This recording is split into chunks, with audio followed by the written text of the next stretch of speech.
Hello, I'm Irene Hames, and I'm going to be talking to you today about responsible, ethical, and fair authorship. Getting appropriate credit for the outputs of research is hugely important. It determines job prospects, career advancement, grant funding. It also includes the authorship of research articles, and you'll often hear these referred to as the currency of academia. So there's an awful lot at stake, and it's therefore not surprising that we see problems. Authorship issues are actually some of the most common problems that journal editors see. And also, when you ask researchers, it's very rare to find a researcher who hasn't either experienced it themselves or knows of somebody who has. And when people are asked in surveys why there are these sorts of problems, and so many of them, the most frequent answer that is given is pressure to publish. And it's a key issue, and it also seems to be increasing.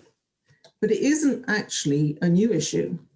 This is the book Cantor's Dilemma, written by Carl Djerassi, who's often called the father of the pill, because he was involved in the development of it.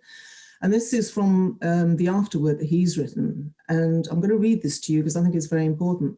Publications, priorities, the order of the authors, the choice of the journal, the collegiality and the brutal competition, academic tenure, grantsmanship, the Nobel Prize, Schadenfreude. These are the soul and baggage of contemporary science. And he gives an example of authorship gamesmanship. My Jean Ardley changed her name from Yardley to climb up the alphabetical ladder of authors. So did a scientific acquaintance of mine, jumping some 20 letters to move to the front by a stroke of a judge's pen. Now, this book was actually written and published in 1989, so that's more than 30 years ago. But I think, and when I'm talking to people in a live audience, people agree that this actually reflects what's happening today. And within the book, which is a really good read, so I can recommend that you go and read it, many of the issues, reproducibility, authorship problems are in there.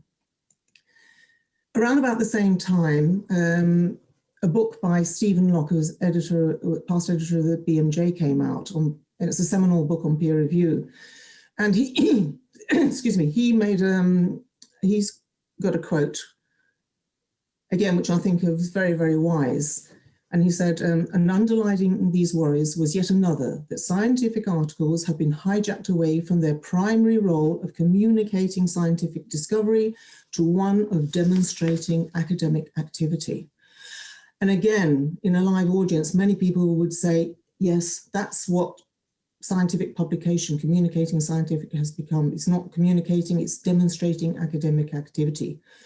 And I should just say, a lot of the examples that we have in ethics, integrity, come from science, because that's where they have predominantly occurred in the past. But all the issues have referred to every discipline. So often, like in this quote, it says scientific articles, but you can just substitute it with research or scholarly, because it does, all these issues apply to every single discipline. Now, what are our early career researchers feeling in this kind of environment? So this website called Bullied into Bad Science, which is actually an early career research initiative, gives us some insight into this, because it gives examples on the website. And if you look at this, it's very worrying. How do they feel? Pressured to publish in high impact journals, harassed by supervisors to modify data to make papers look better for publication in prestigious journals, coerced into conducting flawed research. Is this the way that we want our early career researchers to be trained to feel like this? And if you go on that site, you'll see other examples. This is, as I said, very, very worrying. Now, I was in scholarly publishing for 20 years, the editor of a journal, and I was on the Committee on Publication Ethics on the Council for 3 years. And I thought I'd seen everything, the good, the bad, the ugly, the very ugly. But when I read this paper, I was absolutely shocked. China's Publication Bazaar. And again, I recommend you go and look at it if you want to look at the sorts of things that are happening nowadays. This paper was the result of an undercover operation by the journal Science. And quoting from reading the quote, it says, It uncovered a flourishing academic black market involving shady agencies, corrupt scientists, and compromised editors. There were papers for sale. We've known that for a long time. They actually had a catalogue. There were data for sale. Now, this could be real data that they commissioned someone to produce, but if you didn't have that and you wanted data, they would provide fake data. That alone is worrying. Ghostwriters to write papers, authorship for sale. Again, we have known about this for a long time, but what really shocked me was that you could buy authorship at the provisional acceptance stage. Now, that would mean that the paper had been through peer review, it was out maybe for revision, and during that period, people went out to tout for authorship, and they followed these papers and they were eventually published. Now, these were some reputable journals involved in this, and part of the failure of the process was that they had not checked that authors had been added. But this is shocking. You know, can we trust the literature? Now, authorship, besides bringing reputational credit, can also bring big rewards, a lot of cash. $50,000 US, that is the amount that a researcher could get for publishing one paper in a high impact journal. Individual institutions given money. Again, the example, and this is from Nature Editorial, which looked into the situation just a few years ago, $2 million US given to an institution for one publication. And the really concerning thing as well, it was given, apparently, awarding cash day after publication. So things can go wrong. Again, I'm giving you these examples just to give you an idea of the sorts of environment that we're trying to achieve responsible, ethical, and fair authorship. What kind of things are people doing to game the system effectively? Taylor and Francis did a survey on peer review in 2015, and they asked a question on peer review. I'm going to read the actual question. It says, approximately on what proportion of papers that you have submitted to single blind peer review journals have you taken the following actions? And I picked out things that are connected to authorship. Now, switched the lead author with a co-author who is more senior in order to increase the likelihood of publication. And you can see the percentages. Science, technical, medical, 23%, that's nearly a quarter. Humanities and social sciences, 10%. Again, this shows you that it's happening across disciplines. And when I saw this, I thought, well, how did that original first author feel like? Were they put under pressure? Was it a junior author? This has real implications. Another gamesmanship thing. Switched my main institution affiliation to a secondary institution affiliation in a different region of the world in order to increase the likelihood of publication. Again, these are unethical things, but they are happening. And in my experience as an editor and at COPE, one of the most distressing things, especially for young people, is to be deprived of fair, appropriate authorship. Either to be deprived of it completely or to be moved in position. So this came up as a tweet, and it actually expresses very clearly what is happening to some people. So this is a medical student. So I'm being told it is inappropriate for a medical student to be the first author on a paper, and therefore the fellow, the PI, needs to be first author. Is this true? Because this fellow has said I could be first author since January, and I put in over 200 hours of time in and done all the writing. And at the time I took this screenshot, there were over 300 responses with indicating that many people had also experienced this. And the answer to this is very simple. And you can see the tweet on the right from Michael Eisen, who is actually the new editor-in-chief of the journal eLife. He's based in California, and how he expresses it is very blunt, but it actually is true. And I can't stress to you enough that whatever career stage you're at, if you have done something to warrant authorship, you deserve to be an author, and you deserve to be in the appropriate position. School children have actually appeared on papers because they have done things which warrant authorship. So again, and I like to provide tools for people, especially early career researchers, to give them some power to be able to confront a situation or deal with a situation diplomatically that they feel they may have no power. because this is one of the big, big issues. There is this imbalance of power, and young researchers particularly feel they don't have the power to be able to raise these issues. Another researcher raised a similar thing. The reason I've added this is that there are researchers who aren't working in universities and research institutions. This was someone from a museum, but they're still publishing, they're an author, but there isn't the mechanism for dealing with the kind of problem. So again, this is something that the research world has to address, because the people there are struggling as well. So what qualifies someone for authorship? I mean, it's very general rule is all individuals named as authors should qualify for authorship, and all those who do qualify should be listed. There should be no guests or ghosts. Now, a guest is someone who is added as an author, but they haven't done enough to warrant being an author, or sometimes nothing at all. And there are various reasons that that happens. Or ghosts. Now, ghosts are people who have done an incredible amount, a lot, things, but they don't appear. Now, this happens or has happened in the past much more in things like in the pharmaceutical industry, where there may be people writing the papers. And the issue is there has to be transparency, because you also have to know what potential conflicts does this person have. So those two categories there, generally accepted, that shouldn't happen. Now, authorship is generally based on substantial, you hear the expression, substantial intellectual contribution to the work. And I'm going to go on to talk about that in a moment. But there are two situations that absolutely do not warrant being an authorship.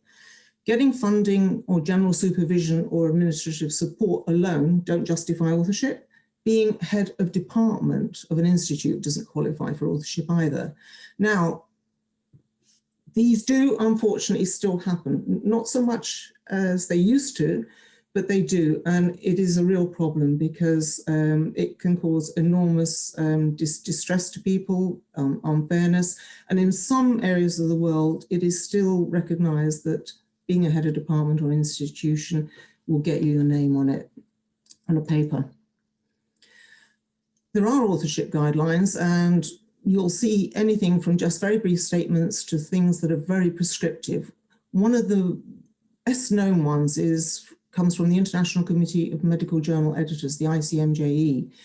4 criteria have to be met, used very commonly by journals outside of the medical field, but they are considered to be a little bit too rigid, limited, and they are open to abuse, because you absolutely have to qualify according to those criteria.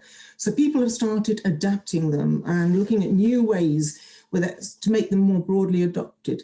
And I'd recommend you go and read this paper by McNutt et al., because they have produced a variation on this. And you'll notice here it says that the actual writing is no longer a requirement.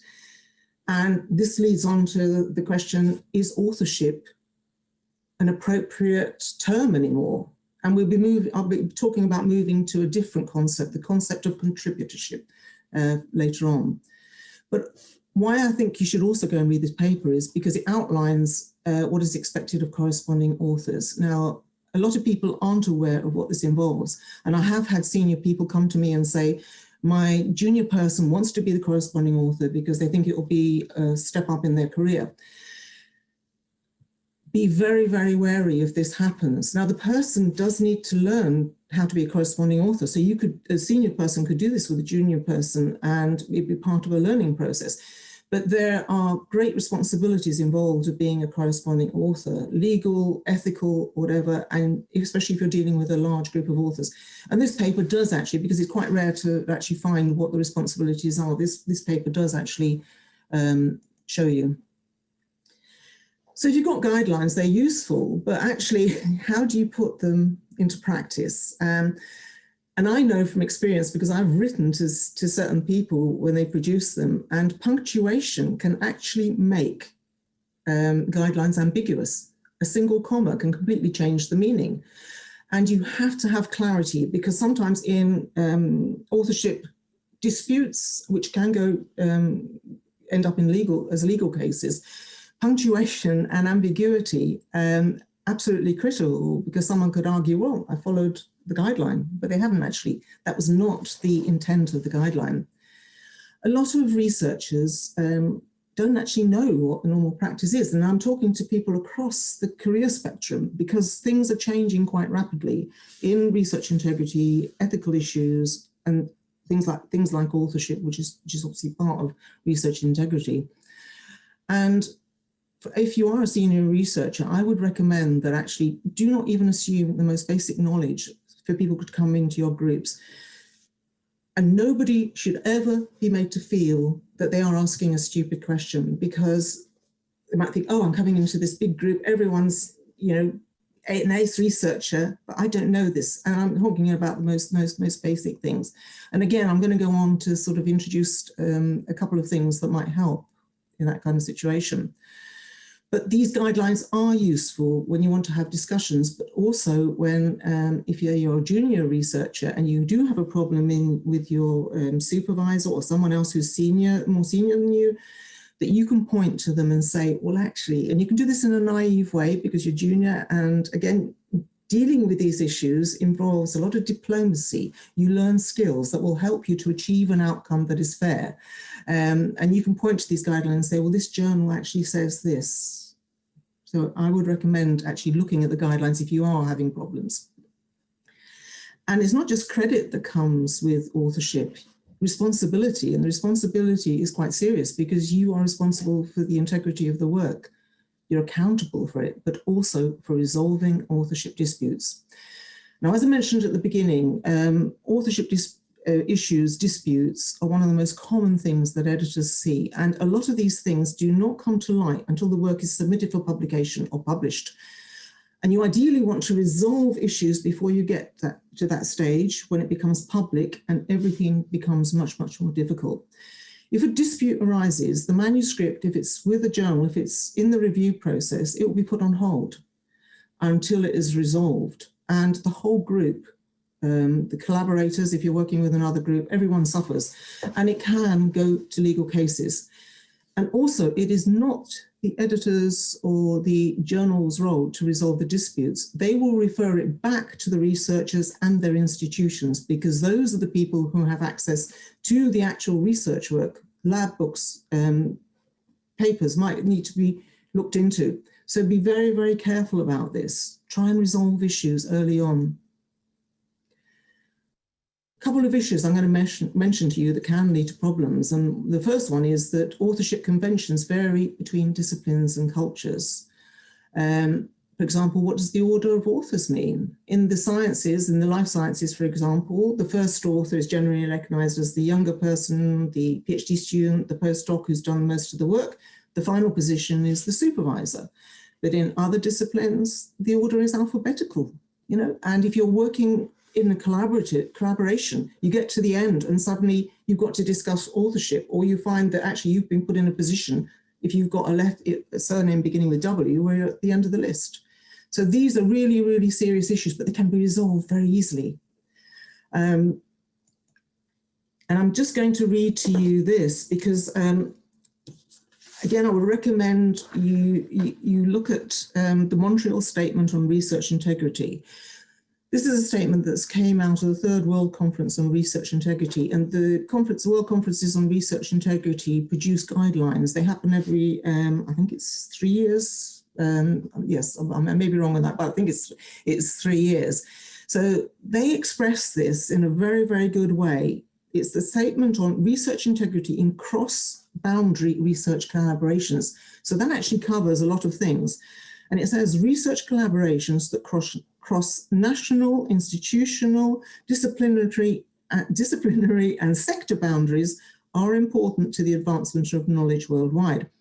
But such collaborations present special challenges for the responsible conduct of research, because they may involve substantial differences in regulatory and legal systems, organizational and funding structures, research cultures, and approaches to training. Very important. This is a very simple guideline. It doesn't go on. You might have some guidelines go on for 20 pages, and it's very difficult for people to absorb that kind of information or remember it. But this is a very short statement, but it summarizes things very concisely and precisely. And what it stresses throughout that all these things should be done at the outset and later as needed. You start talking about things very, very early on in a process, but then you revisit.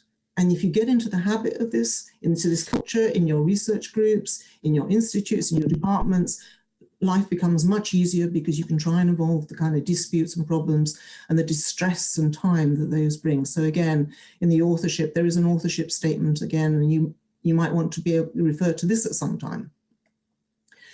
The other big issue is that we have increasing numbers of authors on papers. In science, it will be very, very rare now to find a single author paper. It's still common, obviously, in the arts, humanities, and now you can get thousands of people on a paper. And the record, when I put together this slide a few years ago, was held by a paper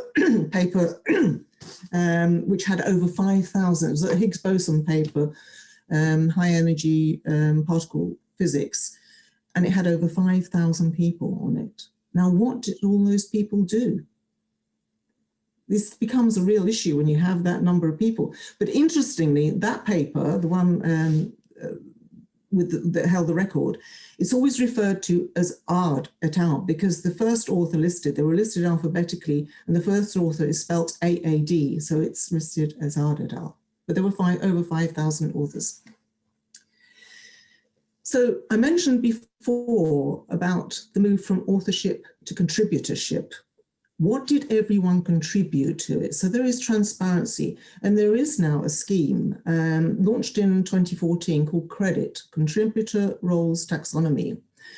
It represents the roles that are typically used in scholarly outputs. There are 14 at the moment, and I'm going to show you them in a minute, but I know well, I'm almost certain CREDIT are working towards making them broader and more applicable to more disciplines, but it's very much a pick and mix situation. So it just describes everyone's specific contribution, and it is being widely adopted. This is what it looks like. 14 categories, and they're described. You can pick just some of them out. You won't have all 14 linked to someone. That would be highly unusual. But it also allows things that hadn't previously been considered to warrant authorship, like software development. Incredibly important issues, and you will see by reading the slide. They now can get credit for those. And this is something that's quite recent and which I actually like. It's using visualization tools to express authorship, contribution matrices. And this comes from this paper. And you can see there's quite a few authors, and they have a bullet point by what they've been involved in. Again, very easy to see who's done what and how much. But I should say, with all of these, it's like using credit, it's like using anything else. It depends on the honesty of the people involved, the fairness, and people remembering what they've done, which is why I think it's important for everybody who, you know, whether you're a junior researcher, a senior researcher, keep your own list of contributions, what you have done. These kind of taxonomies will enable you to make it easy for yourself to actually tick off on whatever. And if you can get a sign off in that, again, in a diplomatic way within a research setting, because 4 years on, when you come to write a paper, who's going to remember what you did? But you know, you will remember, and this will help you remember, but also to have proof and evidence that this is what I did at that time. You know, I wasn't being an author. So I would recommend you do keep your own list. And also, this is from another paper from Sam Wiegott, and what he's introduced is also the levels of contribution, whether it's major support, major or support with different colors. So visually, it is very, very easy to sort of spot what has everyone done. And I'm just going to read you what he says, because he's in this article. There's an article in Nature Index, and I recommend you go and read that, because that outlines this new concept of author visualization, gives many more examples. And The quote from Simon we got is, "I think we should be much more precise in labeling what was contributed by whom. I started putting these tables in our manuscripts for that reason."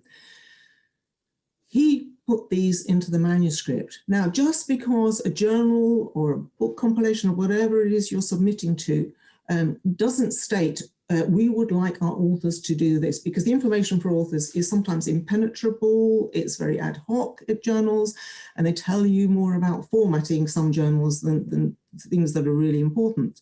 Other journals are actually superb, so there's a whole range there.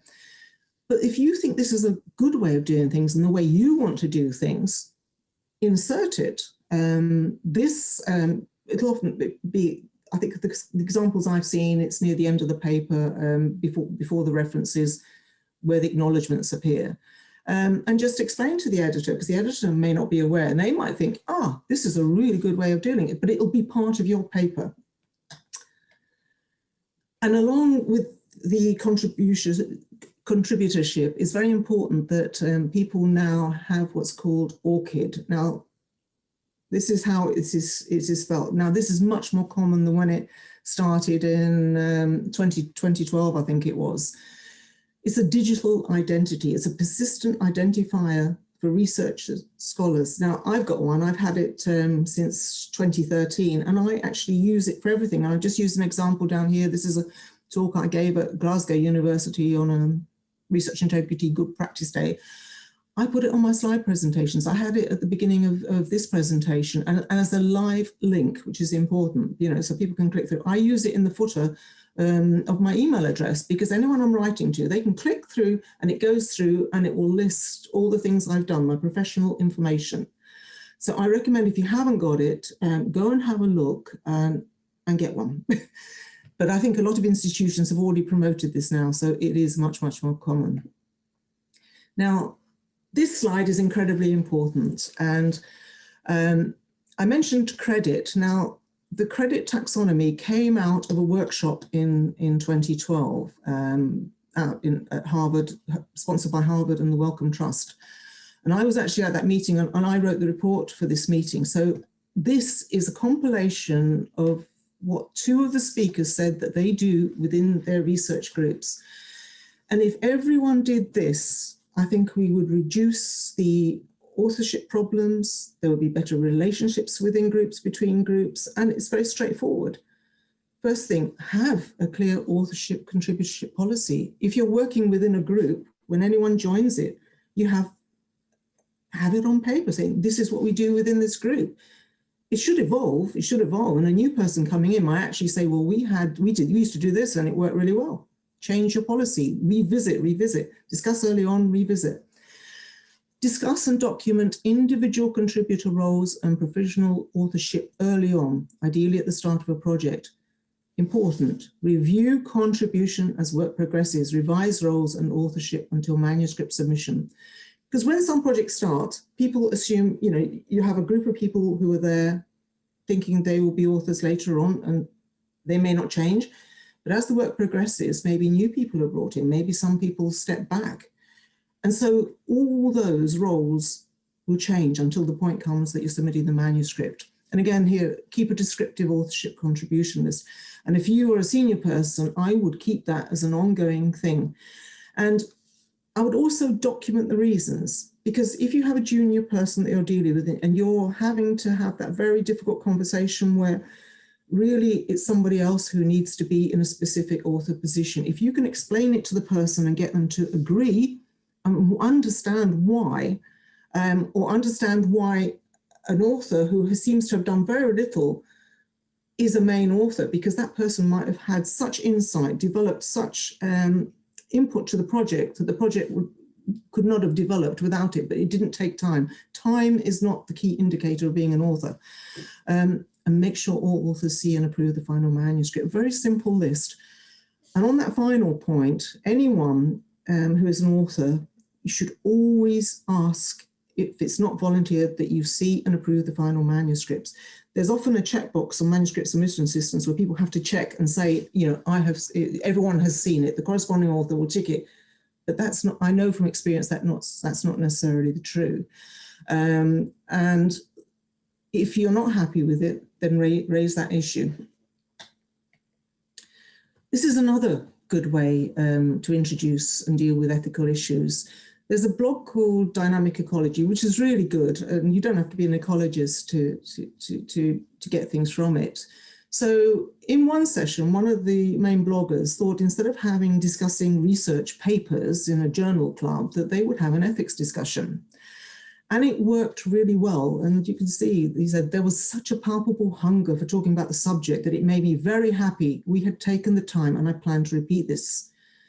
So if you think your lab, you could say your group, your collaborators have no problems, especially if you think, no, just do it. Go ahead and schedule a discussion of ethics in your lab. You'll be glad you did, and I certainly was.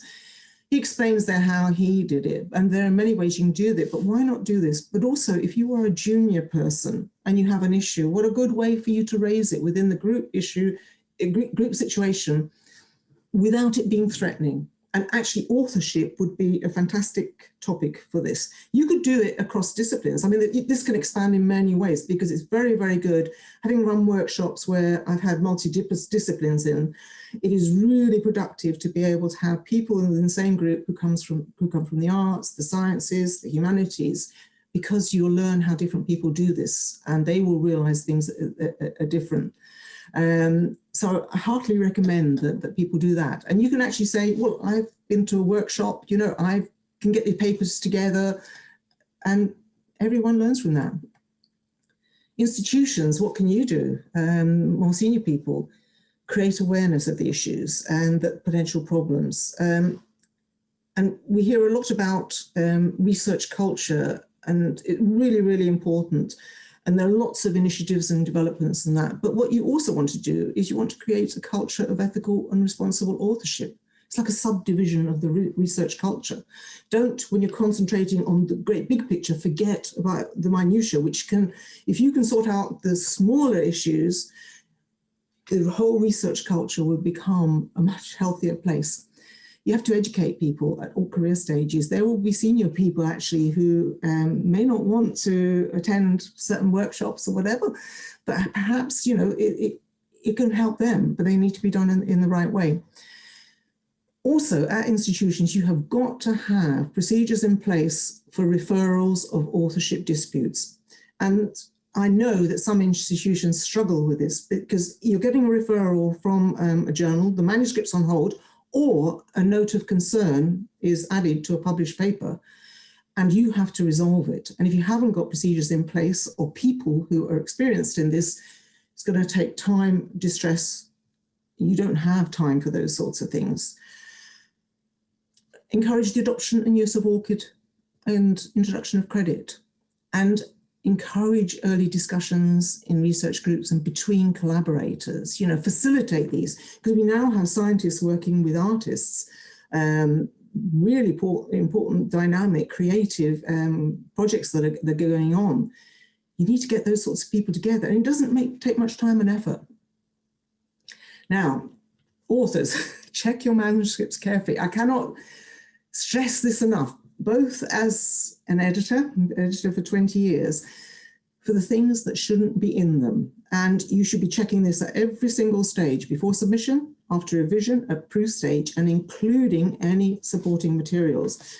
And I'm going to give you two examples of where people didn't check them carefully enough.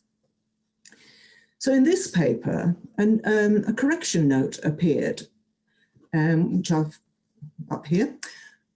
Original version published on 12th of July 2014 has been replaced due to inclusion of an author's note not intended for publication. Now, that note wasn't actually noted for some time, but of course, when this appeared and people started noticing, the whole thing went viral. And as you can see from the Altmetric score, it's over 5,000 when I took this screenshot a few years ago. It might be a paper that warrants that. I can't comment on that, but I very much suspect that it's because it went viral. And the note that had been left was in the paper, one author had written to another, should we cite the crappy Gabor paper here? Now, you have to have a system for notes and taking them out. Can you imagine this? The relationship problems between the various groups again? The second example is much more serious. Now, this was a paper in 2013, and the principal investigator, the group leader, left a note in the supporting information to the first author, and it was published. And it was, please insert NMR data here. Where are they? And for this compound, just make up an elemental analysis. Now, there's two ways you can interpret that last one. One is, yes, someone is asking someone to do something fraudulent, to fabricate it. Or it could be, just get together. The PI, their first language is not English. So I think either of those two interpretations are totally open, but it went viral and everyone leapt to the first conclusion that there'd been fabrication. Enormously distressing situation with the people involved. It was very public and took a lot of time, and there was an editorial review and there were a lot of corrections, but the editorial review showed there was no evidence in any of the materials received that indicated falsified analyses. Simple thing, took masses of time. People left science, so please check everything carefully. I just want to finish on these two word clouds. The Wellcome Trust produced a report January last year, what researchers think about the culture they work in. So the first word cloud is words that researchers would use to describe research culture. That's the current situation. Insecure, competitive, pressured. Very, very negative. Words that researchers would use to describe an ideal research culture: secure, supportive, creative. Total difference. We want to be aiming for this, and we want researchers to use their creative skills in positive ways, because also when people see things happening, and when they've done surveys, when they ask people, have you ever done questionable research practices, fraud, whole spectrum of things, and when they ask them have they seen it happen, that many more have seen it happen than admit to it. So we want people to work in a healthy environment so that they feel they continue working in a healthy way, not in a way that makes them act out of character because they feel sometimes they have no choice. And my last slide is just the takeaway point from the whole talk, really. And I would just say, make authorship an ongoing dialogue from the start of a project until publication. Make it open. Thank you.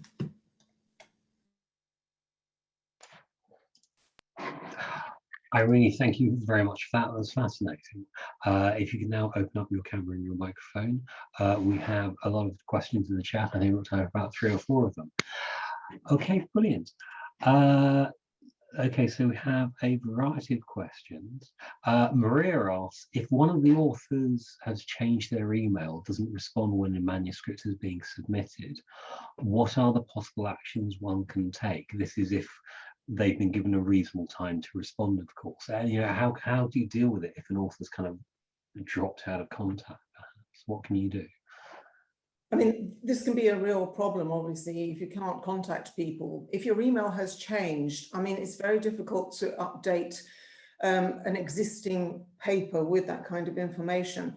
But if you have things like ORCID, for example, people can go through to your ORCID account, and there are various other accounts. And I also think that something like Twitter, you could put a Twitter handle on, because people are more likely to keep a Twitter address than they are doing that. But at COPE, when we had cases, it was sometimes very hard to contact people. And we were never sure if it was because the contact details had changed or they were just not replying. And then you have to move to positions where you contact the institution. If you can't contact the person direct and you need to, contact one of the other authors who might still be in contact with them, or contact the institution that they were at to see if they can get in contact with them. Brilliant, thank you very much. Okay, an anonymous attendee has posed I don't know if this is a question or a dilemma. Is it wrong, grey or supportive to give a new or early career researcher a very quick and easy job in a project in order to give them authorship on a paper. So I know, and the example is ask them to create a simple Excel spreadsheet. Is that a good thing to do or a bad thing to do, or kind of in between? I mean, saying things are quick and easy, and if it's just being gaming for the sake of it, that would be wrong. But if you're actually giving something to do that appears easy, but it's a genuine thing that would enable you to become an author, then yes, you can do it. But it's creating an Excel spreadsheet on its own doesn't sound in most of the cases as though that would warrant authorship. You would have to have intellectual contribution, maybe analysis of that. And just because it appears to be a very simple job, and this has actually happened in a context, there was an Excel spreadsheets which are notoriously prone to error during analysis. And there was a very important economics paper that dictated some of the European political policy, economics policy. And a student, one of their first tasks was asked to analyze the data of that paper. And this shows you the importance of having data available with the paper. Analyzed it, he kept reanalyzing it because he thought they're not right. And this was, one of them was even a Nobel Prize winner, I think. He thought it must be me that was wrong. And in the end, he went to his supervisor, and the supervisor found that the student was right. They had misanalyzed the original Excel spreadsheet. So it just shows you something that appeared, and that person would obviously warrant any kind of message that came out, but not something just for the sake of getting authorship, because it's not fair on the other authors either. Thank you very much. A question from Hilary. How would you advise institutions to deal with authorship disputes? And Hilary's heard stories of institutions defaulting to support the most senior person involved in an authorship dispute, noting that, you know, senior people are often the bedrock of research projects. So other claimants for authorship can have done it without that senior person. So, you know, and those sorts of issues can put people raising issues, she said, and sort of perpetuate problems and power imbalances. So are they kind of, you know, fundamental lessons on how institutions should handle authorship disputes? Well, absolutely, because it's a big topic. I've heard from a number of institutions and people that the people that someone is making a complaint about or bringing a case to their attention is then involved actually in the investigation, and that would be threatening. You have to have a structure where there are specific people who are independent, someone can go to, or they could go to someone else senior within in a department, because that person who is the senior person should not be involved in the decision making or use threats or whatever.